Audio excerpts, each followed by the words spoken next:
morning, y'all, and welcome back to my channel. Thank y'all so much for tapping back in to see what I have to say. I promise y'all, it truly does mean the world to me. But with that being said, what are we talking about? We're talking about the ISO tokens and continuing this regulatory shift that's happening here in America. My last video, I talked about the CFTC. This video, I'm talking about the S.E.C. The S.E.C. just held their fourth crypto roundtable discussion in regards to blockchain and distributed ledger technology. And I'm talking fourth since literally January, you guys. This thing is accelerating faster than any of us can even begin to comprehend.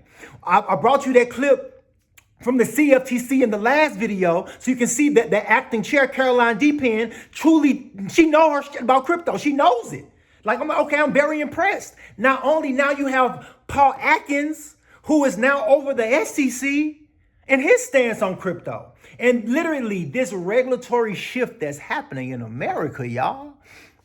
To see this stuff happening right now, like literally in real time, right in front of your face, and truly understand that you are putting yourself in things like a XRP and a Quant network's QNT, the God token, things like a hedera hash graph, things like their ticker symbol hbar, things like XLM, Stellar, like IOTA, things like any of those other compliant tokens. I can't think of them all off the top of my head, y'all, because I'll be coming off the dome with these videos because I just want y'all to see me. Understand me? So anyway, if y'all are putting yourselves in these positions, y'all will not be sorry.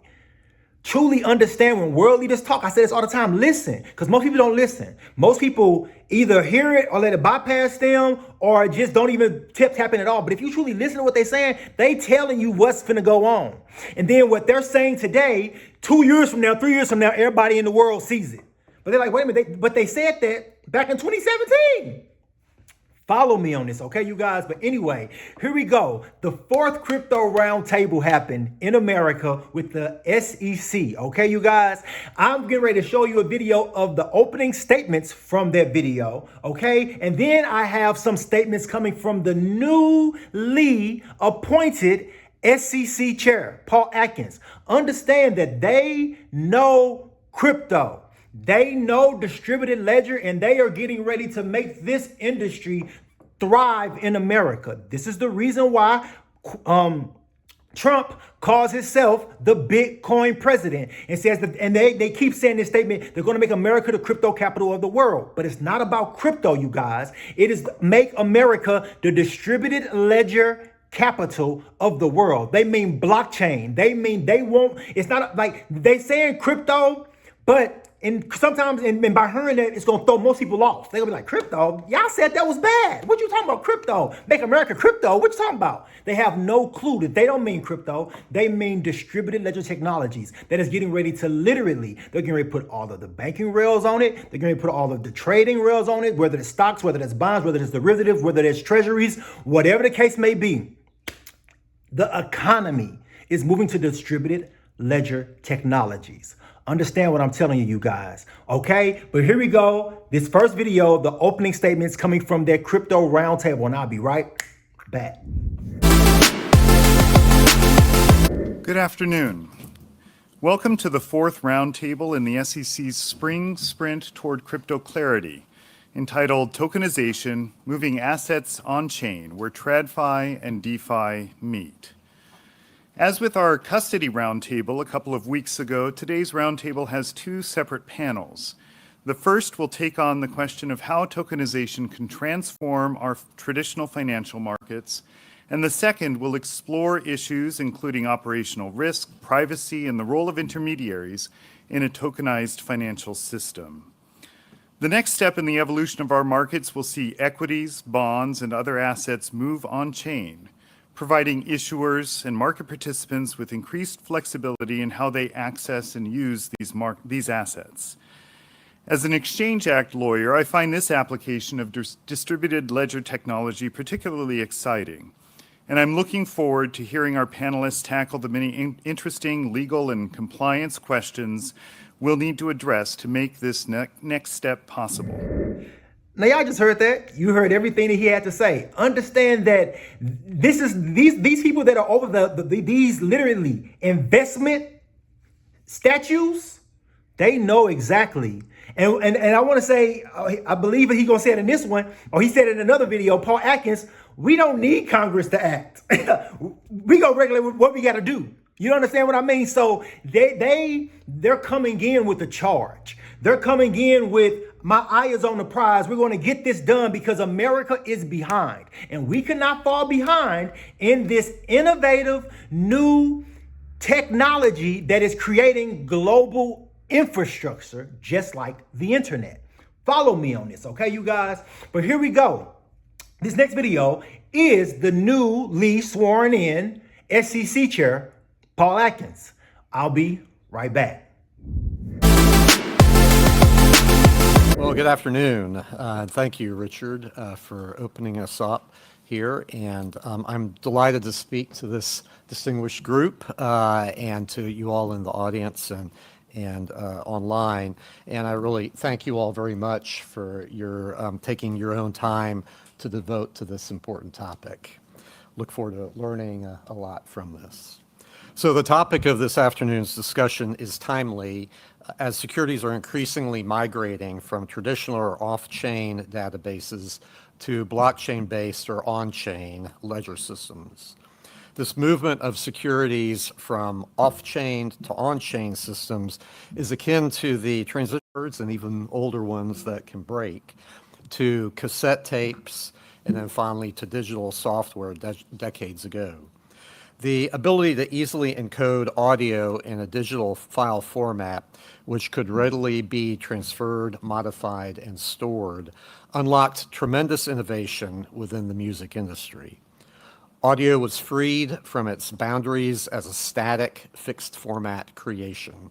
It suddenly was compatible and interoperable across a wide range of devices and applications. It could be combined, broken apart, and programmed to form entirely new products. This also led to the development of novel hardware devices and streaming content business models, greatly benefiting consumers in the American economy. So just as the shift to digital audio revolutionized the music industry, the migration to on-chain securities has the potential to remodel aspects of the securities market by enabling entirely new methods of issuing, trading, owning, and using securities.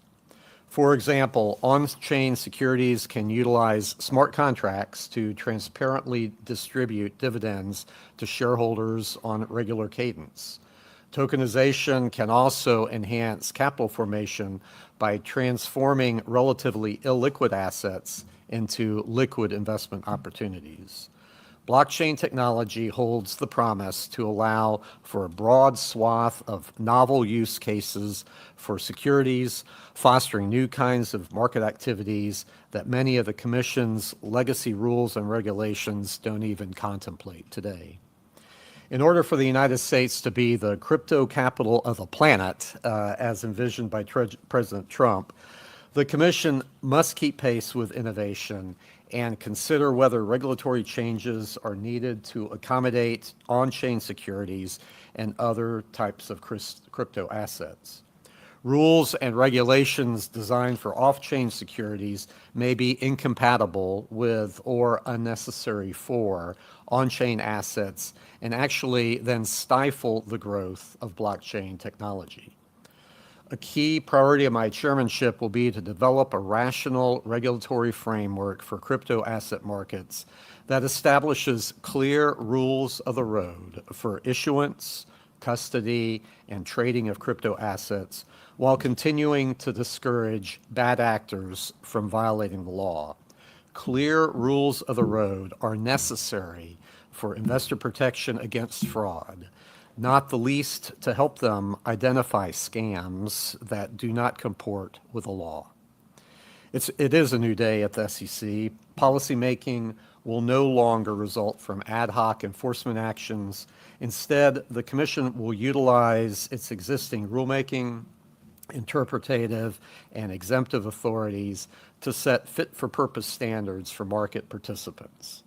The Commission's enforcement approach will return to Congress's original intent, which is to police violations of these established obligations, particularly as they relate to fraud and manipulation.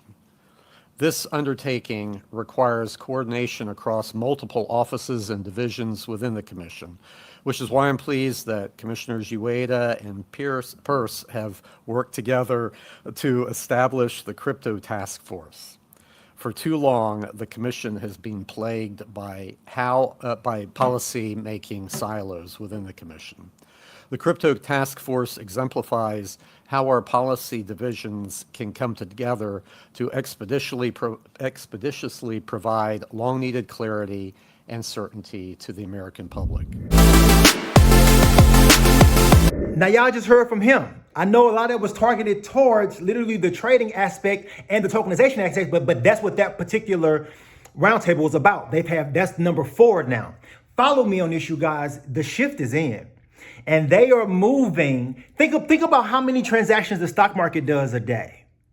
Think about now, multiply that by every stock market and securities market in the world flowing through distributed ledger technologies. Now think about every central bank in the world.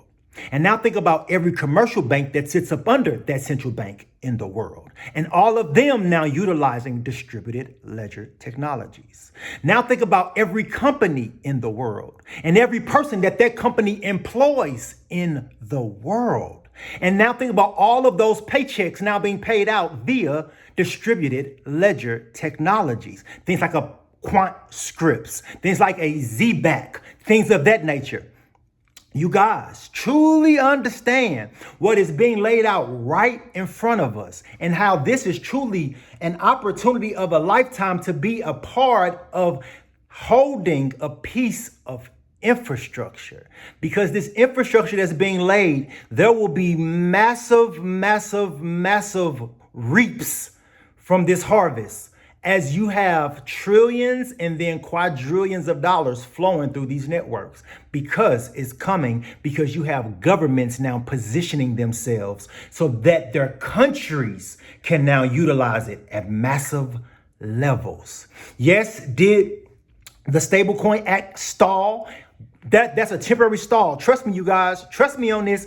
Probably by the end of this week, we probably will have some type of vote on the floor of the Senate and floor of the House, because these stable coins, they have to go through. Like, you have people like Visa, you have people like MasterCard, you have people like huge players that move trillions and trillions of dollars a year now talking about their stable coin processes. These things are going to happen, you guys. Visa has 64% of the payment processing globally. MasterCard has 34% of the payment processing globally. Understand what this means. So, if y'all followed me all the way through this entire video, type in Visa. That way I know you made it all the way through this entire video, and understand that Visa and MasterCard and every bank that you can possibly think of and your mom and pop credit unions, they all will be running over the rails of the things that you are holding if you are holding regulatory compliant, ISO compliant projects that are legitimized companies with real business licenses, with real CEOs that sits at places like the White House. Understand what is happening in the realm of distributed ledger. And again, if you made it all the way through this video, type in Visa, and that way I know you made it all the way through. Ride with your boy until the end. Here we go. Peace out.